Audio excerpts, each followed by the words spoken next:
Hello everyone, a very good morning to all of you. Welcome to my platform. আজকে তোমাদের জন্য আমি একটা very very important class present করছি। আমার মনে হয় this is one of the important thing to learn about যখন আমরা কোনো কম্পিটিটিভ এক্সামিনেশনের প্রিপারেশন নিই। সো আমাদের আজকের ক্লাসে আমি তোমাদেরকে দেখাবো পাস্ট ইয়ার কোয়েশ্চেন্সকে প্রপারলি কিভাবে অ্যানালাইজ করতে হয়, পাস্ট ইয়ার কোয়েশ্চেন্সের মাধ্যমে আমরা কিভাবে কোনো একটা জিনিসকে খুব সুন্দরভাবে রিভিশন করতে পারি। ঠিক আছে, so how to solve the past year questions, তার জন্য আমি খুব কম কোয়েশ্চেন্সকে তোমাদের সঙ্গে আজকে প্রেজেন্ট করব, but there is lot and lots of extra information কিভাবে আমরা পড়তে পারি।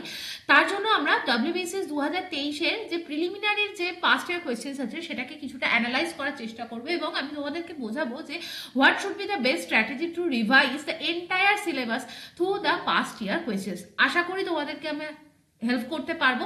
তাহলে শুরু করা যাক আজকের ক্লাস। প্রথমত দেখো, this is one of the questions যেটা কিন্তু হিস্ট্রি থেকে পাস্ট ইয়ার কোয়েশ্চেন্স 2023-এ করা হয়েছিল ডাব্লিউবিসিএস প্রিলিমিনারিতে। অনেক কোয়েশ্চেন্স তোমরা, আমি সবসময় বলি ডাব্লিউবিসিএস এর মধ্যে 200টা যখন এমসিকিউ থাকে, 200টা এমসিকিউ কোয়েশ্চেন্সের মধ্যে অ্যাটলিস্ট 70টা কোয়েশ্চেন্স কিন্তু থাকবে খুব বেসিক কোয়েশ্চেন্স। কিন্তু এই বেসিক কোয়েশ্চেন্সগুলো করলেই কিন্তু আমাদের প্রবাবিলিটি, আমাদের পাস করার টেন্ডেন্সি অনেকটা বেশি হয়ে যায়। এবং আমরা যখন ধরো এখন রিভিশন দিচ্ছি, একটা চ্যাপ্টার পড়ছি, সাপোজ আমরা যখন এই কোয়েশ্চেন্সটা করবো, this is one of the easiest questions, প্রচুরবার আগের পাস্ট ইয়ার কোয়েশ্চেন্সে এসছে এবং সিমিলার প্যাটার্নে এটা কিন্তু 2023-এ কোয়েশ্চেন্সটা এসছে। কি কোয়েশ্চেন্স দেখে নেওয়া যায়। Who was the first historical empire of India? ভারতবর্ষের প্রথম যে ঐতিহাসিক যে শাসক হিসাবে কাকে আমরা চিনে থাকি? ধনানন্দ, চন্দ্রগুপ্ত মৌর্য, বিম্বিসার এবং বিন্দুসার। উত্তর কি হবে? উত্তর হচ্ছে চন্দ্রগুপ্ত মৌর্য। তাহলে চন্দ্রগুপ্ত মৌর্য কিন্তু ইন্ডিয়ার আমরা যদি দেখি লেজেন্ডারি এম্পায়ার, এবং আমরা অনেক সময় পরীক্ষা এই কোয়েশ্চেন্সটা দেয়, who was the architect of the Mauryan empire, বা মৌর্য সাম্রাজ্যের যে প্রথম আর্কিটেক্ট কাকে বলা হয়? দুটোর ক্ষেত্রে কিন্তু উত্তর হবে চন্দ্রগুপ্ত মৌর্য। নাও এবার আমরা একটুখানি দেখবো যে এই কোয়েশ্চেন্সটা শুধু এটা পড়ে আমরা বেরিয়ে যাবো, নাকি এই সময় আমরা এর কিছু অ্যান্সিলারি পয়েন্টসকে আমরা মনে রাখবো। তোমরা যখন অ্যাজ এ স্টুডেন্ট হিসাবে এটা পড়লে, don't skip the questions right at this stage. ঠিক আছে, এই মুহূর্তে তোমরা জাস্ট একবার ভেবে থারালি মাইন্ড রিক্যাপ করার চেষ্টা করো যে এইখান থেকে চন্দ্রগুপ্ত মৌর্য নিয়ে আমরা আর কি কি জানি, হোয়াই, কেন তাকে বলা হয়েছে। এইভাবে দেখো, তাহলে আমরা দেখবো যে তাকে ফার্স্ট হিস্টোরিক্যাল এম্পায়ার কেন বলা হতো। কারণ তার যদি তার জীবনী দেখি, তার যদি আমরা সাম্রাজ্য দেখি, সেই সমস্ত যে যে প্রসেসটা, আমরা যদি মেগাস্তিনিসের যে অ্যাকাউন্টস দেখি, আমরা সেলুকাসের অ্যাকাউন্টস দেখি, সেখান থেকে এটা কিন্তু কনফার্ম করা যায় যে তিনি সেই সময় তদানীন্তন ভারতবর্ষে যে পরিমাণে তার সাম্রাজ্যের বিস্তার করেছিলেন, ট্রুলি তাকে আমরা চন্দ্রগুপ্ত মৌর্যকে আমাদের ভারতবর্ষের লেজেন্ডারি এম্পায়ার হিসেবে মানে চিহ্নিত করতে পারি। তিনি মৌর্য সাম্রাজ্যকে প্রতিষ্ঠা করেছিলেন অ্যারাউন্ড 321 BCE-তে, এবং তিনি কিন্তু ফার্স্ট লার্জ ওয়েল অর্গানাইজড এই এম্পায়ার তৈরি করেন at that time contemporary Indian subcontinent হলো। এরপর তোমরা যদি আরো কিছু বেসিক ফ্যাক্টসকে জানতে চাও অ্যাবাউট দ্য মৌর্য এম্পায়ার, সেখানে আমরা চন্দ্রগুপ্ত মৌর্য কিন্তু আমরা অলরেডি পড়লাম, he is the founder of the Maurya empire. তার কিন্তু ক্যাপিটাল ছিল পাটলিপুত্র। এইটাও পাস্ট ইয়ার কোয়েশ্চেন্স আছে। তাকে, তার যে শিক্ষা গুরু, তার যে মেন্টার, তিনি ছিলেন চাণক্য। চাণক্যের আর একটা নাম হচ্ছে Kautilya, is also a past year questions. After that তিনি কিন্তু এই যে মৌর্য সাম্রাজ্যকে প্রতিষ্ঠা করেছিলেন, তিনি কিন্তু লাস্ট যে নন্দ বংশ বা নন্দ রুলার ধনানন্দকে পরাজিত করেছিলেন। তার মানে আমরা যে অপশনটা দেখবো, এইখানে দেখো অপশন একটা ধনানন্দ আছে, তাহলে ধনানন্দ অপশনটা আমার কিন্তু এমনি ইনকারেক্ট হয়ে যাচ্ছে, কারণ ধনানন্দ কিন্তু নন্দ বংশের রুলার ছিলেন। আর চন্দ্রগুপ্ত মৌর্য সাম্রাজ্যে থাকাকালীন তিনি কিন্তু ডিফেন্ড করেছিলেন যে গ্রিক রুলার ছিলেন সেলুকাস নিকটার, তাকে পরাজিত করেন, এবং সেই ক্ষেত্রে তিনি কিন্তু তাকে পরাস্ত করার পর একটা ট্রিটি সাইন করেছিলেন। ঠিক, আর গ্রিক অ্যাম্বাসেডর মেগাস্তিনিস তার মানে তার সাম্রাজ্যে এসেছিলেন, এবং তিনি কিন্তু যে বইটা লিখেছিলেন মেগাস্তিনিসের বিখ্যাত বই ইন্ডিকা গ্রন্থ, পাস্ট ইয়ার কোয়েশ্চেন্স, এবং তিনি শেষ জীবনে চন্দ্রগুপ্ত মৌর্য জৈনিজম ধর্মকে অ্যাডপ্ট করেছিলেন। এবং শ্রবণ বেলাগোলায় কিন্তু এই জায়গাটাও কিন্তু ইম্পর্টেন্ট নাম, শ্রবণ বেলাগোলা, এই জায়গায় কিন্তু তিনি তার শেষ নিঃশ্বাস ত্যাগ করেছিলেন। So this is the entire thing. আমরা যদি এর থেকে প্রচুর আরো আমরা কোয়েশ্চেন্স পেতে পারি চন্দ্রগুপ্ত মৌর্যকে নিয়ে, কিন্তু একটা পাস্ট ইয়ার কোয়েশ্চেন্স থেকে কিন্তু আমরা এতগুলো এক্সট্রা ইনফরমেশনসকে পেতে পারি বা রিভিশন করতে পারি। ওকে, চলে এসো নেক্সট জায়গাটা, সেটা হচ্ছে আমরা ইকোনমিক্স থেকে 2023-এর একটা পাস্ট ইয়ার কোয়েশ্চেন্সকে অ্যানালাইজ করবো। Very very easier questions, multiple time of questions, কিন্তু এটা আবার 2023-এ দেওয়া হয়েছিল। কি 5 ইয়ার প্ল্যানের এই কনসেপ্ট ইন্ডিয়ান কনস্টিটিউশনে কোথা থেকে বরোড করা হয়? Russia, England, United state of America and the Germany. Option আমরা সবাই জানি ইউএসএসআর, সোভিয়েত রাশিয়া থেকে আমরা 5 ইয়ার প্ল্যানসকে অ্যাডাপ্ট করেছিলাম Indian constitution. Right answer option A. এবং এই যে 5 ইয়ার কনসেপ্ট, এটা যখন আমাদের পড়তে হবে তখন কিন্তু বাই ডিফল্ট আমরা 5 ইয়ার প্ল্যানস নিয়ে কিন্তু মোস্ট ইম্পর্টেন্ট কিছু যে সমস্ত কোয়েশ্চেন আসে ইন্ডিয়ান ইকোনমি, সেগুলো আমরা যদি রিভিশন করে নিই এটা আমাদের কিন্তু মেমোরাইজ করতে সুবিধা হয়, বা এটা যখন আমরা পড়বো তখন আমরা অ্যাজ এ স্টুডেন্ট হিসেবে আমরা ভেবে নেব, আচ্ছা দেখি তো 5 ইয়ার প্ল্যানস কোথা থেকে নেওয়া হয়েছিল? ইউএসএসআর থেকে। তাহলে আমাদের ফার্স্ট 5 ইয়ার প্ল্যান কোনটা ছিল? হ্যারোড ডমার মডেলকে আমাদের ফার্স্ট 5 ইয়ার প্ল্যান বলা হয়। নেক্সট, ফার্স্ট 5 ইয়ার প্ল্যান কত থেকে কত সাল পর্যন্ত চলেছিল? 1951 থেকে 56। সেকেন্ড, মিক্সড ইকোনমি, সেকেন্ড 5 ইয়ার প্ল্যানের সময় আমাদের ইন্ডিয়াকে মিক্সড ইকোনমি হিসেবে ঘোষণা করা হয়। ফার্স্ট প্ল্যান হলিডে ফিফথ 5 ইয়ার প্ল্যানের সময় অ্যানাউন্সড করা হয়, এবং গ্যাডগিল যোজনা বলা হয় আমাদের থার্ড 5 ইয়ার প্ল্যানকে। So this is the basic information. এরপরেও যদি আমরা দেখি, দেখো 5 ইয়ার প্ল্যান নিয়ে আমরা একটা স্মল রিভিশন যদি আমরা খাতায় এরকমভাবে লিখে নিই, যে র্যাপিড রিভিশনে এটা আমার সাহায্য করবে, যে small notes about the 5 year plan. তাহলে আমাদের প্রথম দেখতে হবে what is the 5 year plan.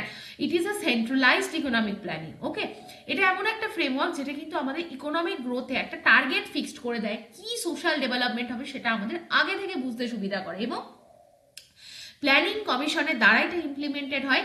It was implemented since 1950 and continue till 2014, যেখানে প্ল্যানিং কমিশন কিন্তু ফেজ বাই ফেজে আমাদের 5 ইয়ার প্ল্যানস দিত। এটার অরিজিন আমি বললাম 1928-এর সময় ইউএসএসআর এ এটা প্রথম ইন্ট্রোডিউসড হয়। Then after independence India adopted such kind of economic planning. আর ইনস্টিটিউশনাল চেঞ্জ কি হয় আমি বললাম, 2014 পর্যন্ত আমাদের 5 ইয়ার প্ল্যানিং কমিশন ছিল। 2014-এ এটাকে অ্যাবলিশড করা হয়, এবং 2015-এ এটাকে রিপ্লেসড করা হয় বাই দ্য নীতি আয়োগ। ওকে, এবার দেখো 5 ইয়ার প্ল্যানের রেসপেক্টে আমরা যদি কিছু কি পয়েন্টস দেখে নিই। ফার্স্ট 5 ইয়ার প্ল্যান 51 থেকে 56 হয়। মেন ফোকাস কি ছিল? Agriculture, irrigation, power. এটাকে বলা হতো Harrod Domar model. Second 5 year plan কোথায় হয়? 1956 থেকে 61 হেভি ইন্ডাস্ট্রিকে প্রায়োরিটাইজ করা হয়, এবং মডেল ছিল হচ্ছে মোহালানাবিস মডেল। থার্ড 5 ইয়ার প্ল্যান 1961 থেকে 66 এম কি রাখা হয়? সেলফ রিলায়েন্স বা স্বনির্ভর একটা ইকোনমি আমরা গড়ে তুলবো। কিন্তু এটাকে ডিসরাপ্ট করা হয়েছিল severe kind of floods, severe kind of drought এবং ওয়ার সিচুয়েশন অ্যারাইজ করেছিল in the 1965-66। At that time plan holiday, তিনটে প্ল্যান হলিডেকে চালানো হয় 66 থেকে 69 পর্যন্ত। এরপর আমরা যদি আরো কিছু দেখি, 11th 5 ইয়ার প্ল্যান 2007 থেকে 12 এর ফোকাস ছিল ইনক্লুসিভ গ্রোথ, আর 12th 5 ইয়ার প্ল্যান ছিল 2012 থেকে 17 এর ফোকাস কি ছিল? Faster, sustainable and inclusive growth. Okay, এরপরও আরো একটা কোয়েশ্চেন দেয়, অনেক সময় কিন্তু কোয়েশ্চেন দেয় নীতি আয়োগ এর ফুল ফর্ম কি? So national institution for transforming India is the full form of the নীতি আয়োগ। এখান থেকেও পরীক্ষায় আমাদের কোয়েশ্চেন আসে। সো এইভাবে আমি তোমাদেরকে জাস্ট দেখাতে চাইছিলাম যে কিভাবে আমরা পাস্ট ইয়ার কোয়েশ্চেন্সকে অ্যানালাইজ করি।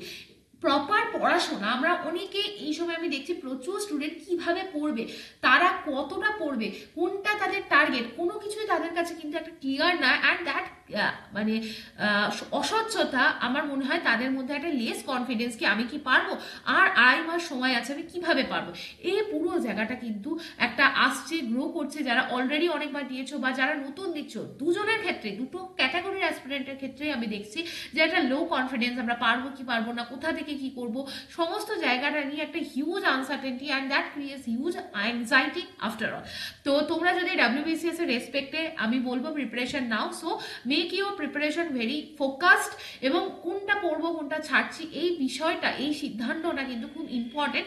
তো তোমরা পার্টিকুলারলি যদি আমার থেকেও পড়তে চাও, I will provide all the class, যেগুলো থেকে তোমরা কিন্তু র্যাপিডলি রিভিশন করতে পারবে, এবং আমি যখন নিজে পার্টিকুলারলি ক্লাস নিই তখন আমি তোমাদেরকে সাজেস্ট করে দিই।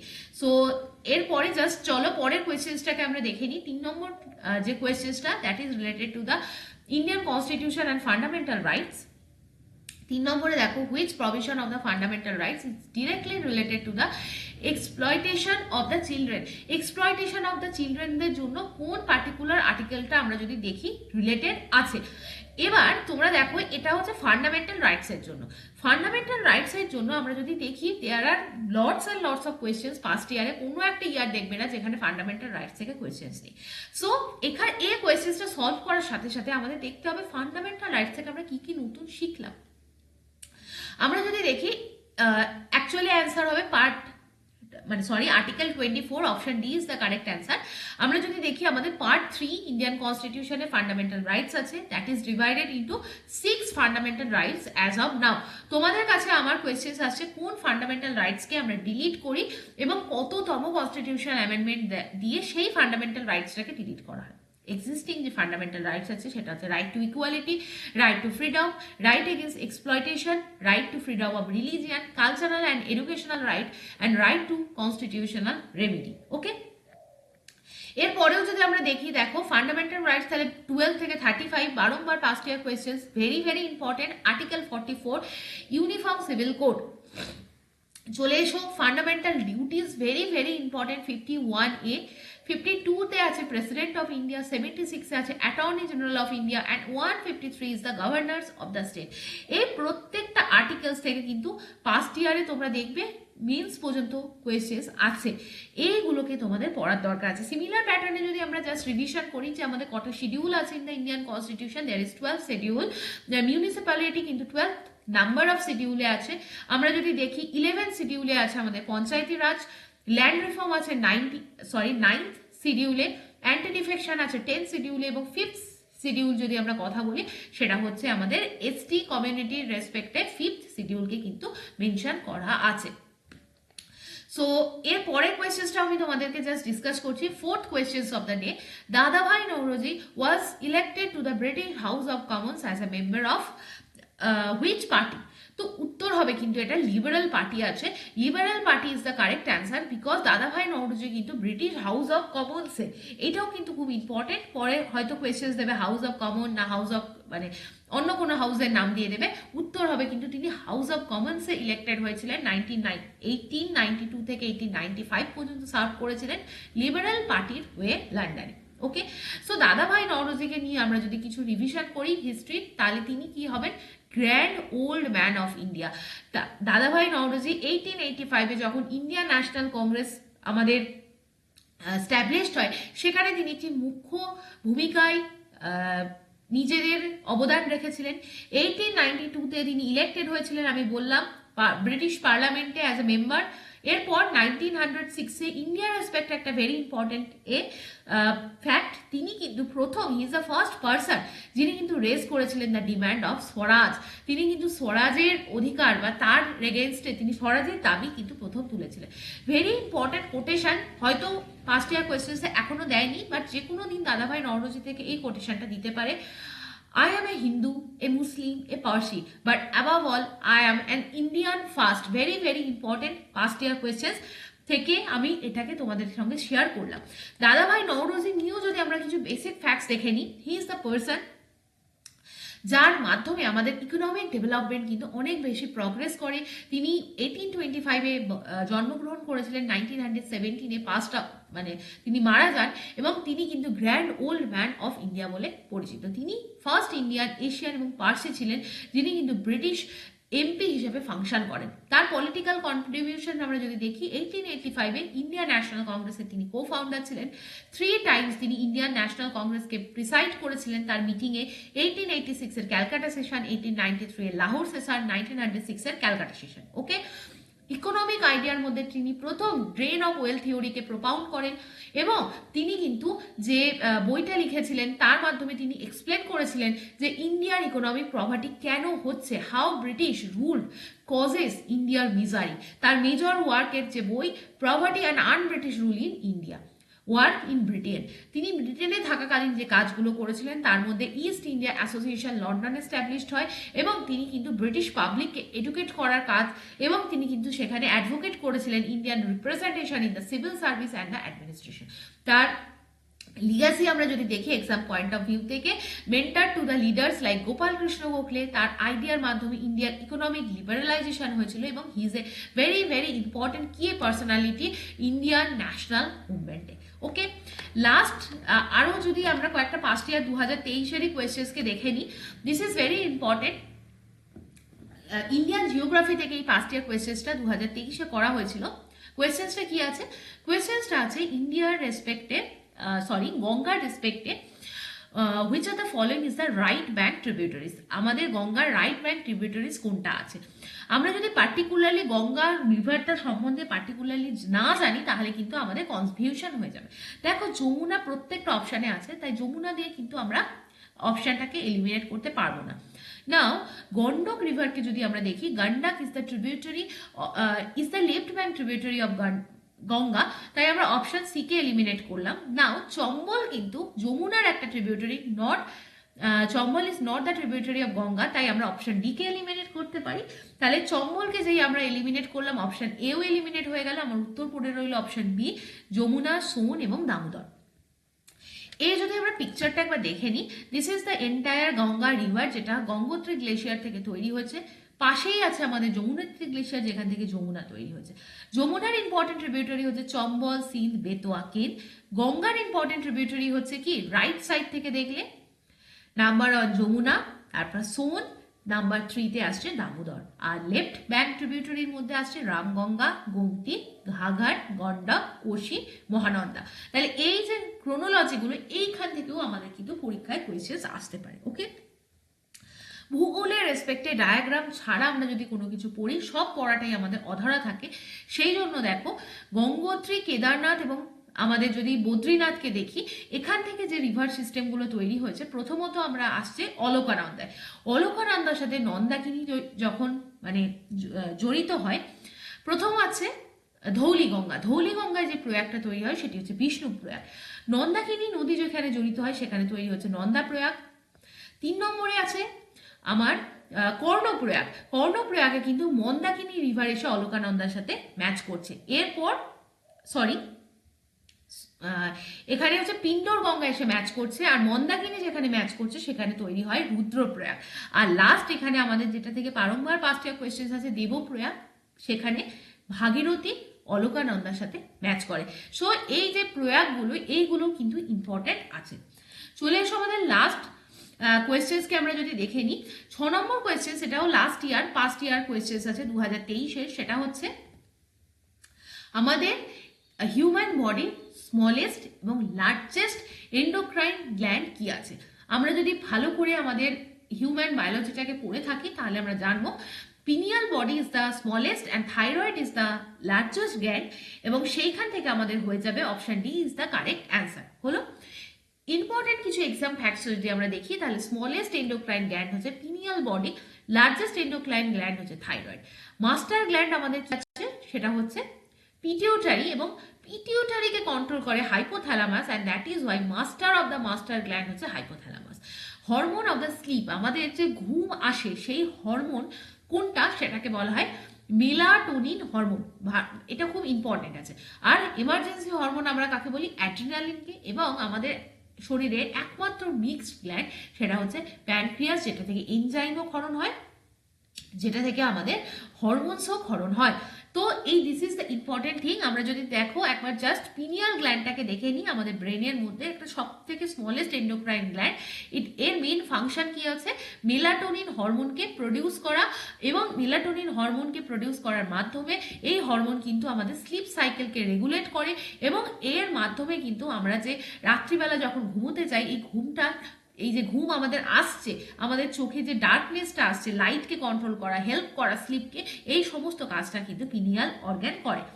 লাস্ট আমরা যদি দেখি thyroid, this is the thyroid organ. দেখো এই যে জায়গাটা বাটারফ্লাই শেপের একটা থাইরয়েড গ্ল্যান্ড, এটা একটা এন্ডোক্রাইন গ্ল্যান্ড যেটা কিন্তু রেগুলেট করে আমাদের মেটাবলিজমকে, এবং এই মেটাবলিজমের মাধ্যমে T3, T4 যে থাইরয়েড থেকে আমাদের যে হরমোনগুলো বেরোয়, T3, T4, ক্যালসিটোনিন, এগুলোকে কিন্তু টোটালি রেগুলেট হয় থাইরয়েড হরমোনসের মাধ্যমে, থাইরয়েড গ্ল্যান্ডসের মাধ্যমে। So this is the important things. আশা করি আজকের ক্লাসটায় তোমাদেরকে আমি বোঝাতে পারলাম how to analyse the past year questions.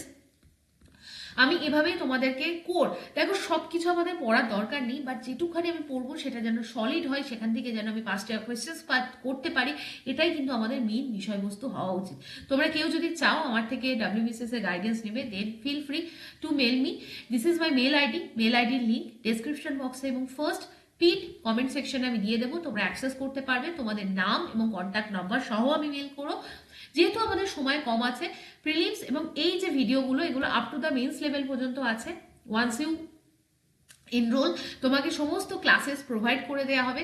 আমরা উইকলি ক্লাসেস নিই, time to time sectional mock, কোন চ্যাপ্টার থেকে কোনটা পড়তে হয় সে সব কিছু আমি তোমাদেরকে প্রোভাইড করব। So as a holistic package তোমরা যদি WBCSকে প্রিপেয়ার করতে চাও, আমার মনে হয় তোমরা এনরোল করতে পারো এবং তোমাদের confidence, you will feel the confidence within yourself. So with this note, আজকের ক্লাসটা কেমন লাগলো অবশ্যই জানিও। এরকম আর কি কি ক্লাস তোমাদের লাগবে আমাকে কমেন্ট করো।